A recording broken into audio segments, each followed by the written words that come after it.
Welcome to the Museum Roadshow. I'm Roger Engstrom. Today we're out here at the Roger and Sharon Winter Farm, which was established by Roger's parents in 1951. Been farmed by John Deere Power ever since. And Roger's gotten into collecting these John Deere tractors and old John Deere machinery that was pulled by horses. And every 4th of July he gets these tractors out, and his 30 series, as he calls it, and parks them along his driveway. And we thought this is a great opportunity to record some stories that Roger's got to share with us about his tractors and his old antique machinery that's in the yard.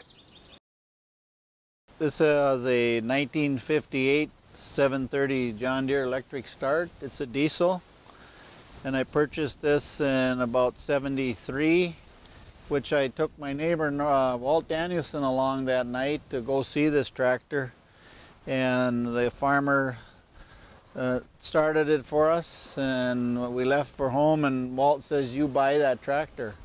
So I made arrangements and we bought the tractor, and we farmed with that thing for, I'm sure 20 years. We used it for everything: baling hay, plowing, chopping corn, cutting hay.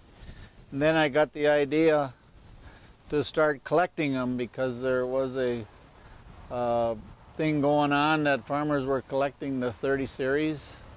And being I had this one, you could bale hay for 2 days on a tank of fuel. Very economical. And I think what caught my eye was the yellow. And then I started buying like a 530, and then a 6, what I got at Perham, and a 630 I got down by Alexandria. The 430, I bought that in Avon, Illinois. I've got a couple 830s, and then another 730 that I bought that was made especially to work out in Nebraska.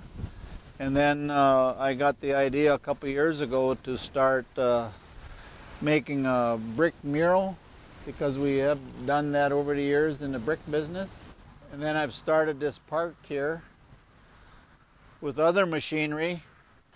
So in my park here I have a one-bottom sulky plow, and 2 years ago, instead of mowing around them, I poured cement under each one of this the machinery, so it would be easier for mowing. And a one-bottom sulky plow that the 2 horses pulled, and in good ground it went okay, but my dad tells me if you hit a rock you could probably fly off the plow.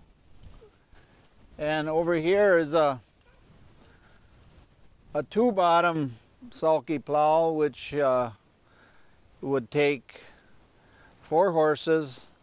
I got this out in Elgin, North Dakota, out in just an open field over there. And then here's what they use for a drag.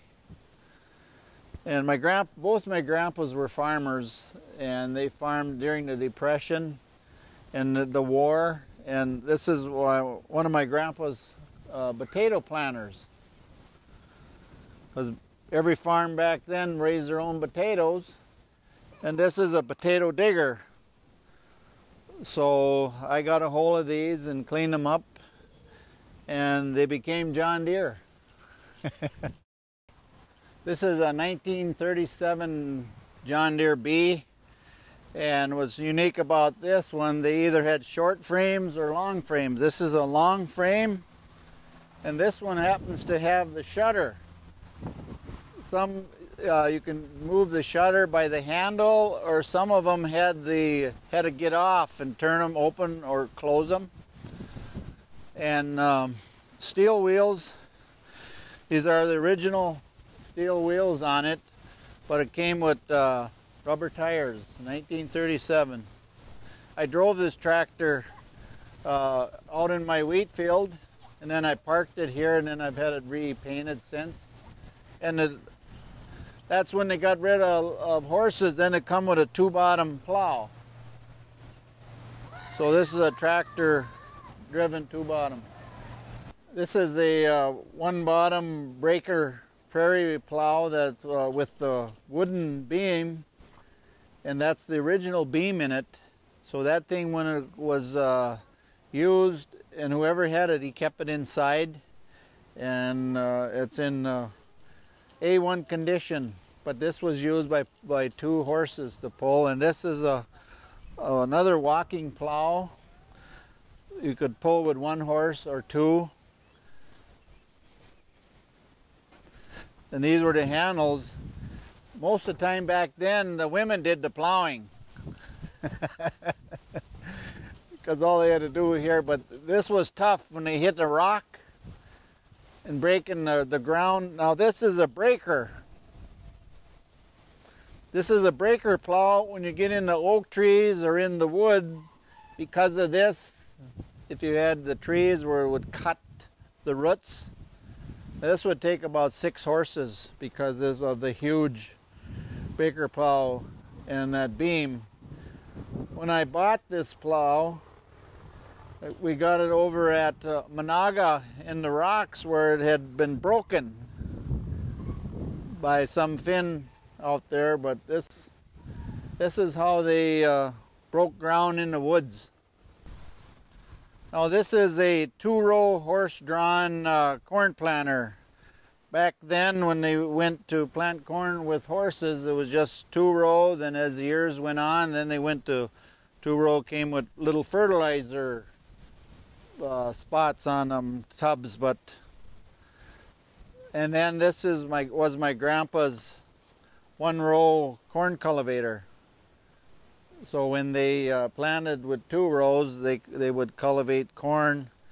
Then when they sat on these,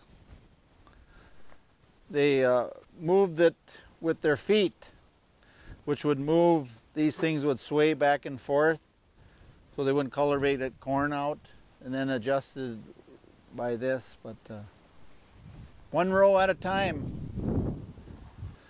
This is a horse-drawn road grader that they did in years back. My grandpa had this back in the 20s, and he kept it till 1934 when he was on the town board.